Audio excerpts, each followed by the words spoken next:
আপনি কি জানেন স্বয়ং মহাদেবকেও একদিন তার পরম ভক্ত রাবণের অহংকার ভাঙাতে হয়েছিল? না, এটি কোনো কাল্পনিক গল্প নয়, এটি পুরাণের একটি সত্য ঘটনা। রাবণ ছিল শিবের পরম ভক্ত। সে একবার কৈলাসে এসে মহাদেবকে লঙ্কায় নিয়ে যাওয়ার জন্য জেদ ধরল। শিব তার ভক্তের কথা ফেলতে না পেরে একটি শিবলিঙ্গের রূপ ধারণ করে রাবণকে দিলেন। শর্ত একটাই ছিল, লঙ্কায় পৌঁছানোর আগে এই লিঙ্গটিকে মাটিতে রাখা যাবে না। রাবণ লিঙ্গটিকে হাতে নিয়ে আকাশের দিকে তাকিয়ে গর্বিতে মনে চলল, যেন সে স্বয়ং ঈশ্বরকে জয় করে ফেলেছে।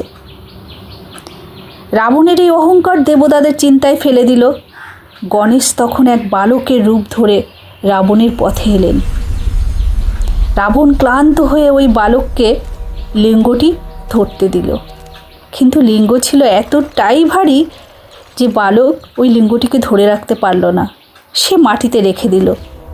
রাবণ আপ্রাণ চেষ্টা করলো লিঙ্গটিকে নাড়াতে, কিন্তু কিছুতেই পারল না। তখন রাবণ বুঝল, দম্ভ করে ভগবানকে পাওয়া যায় না। মহাদেব রাবণের অহংকার ভেঙে তাকে ভক্তির প্রকৃত পাঠই শিখিয়ে দিলেন। অহংকার মুক্ত ভক্তি আসল। মহাদেবের ভক্ত হলো, কমেন্টে লিখুন জয় মহাদেব।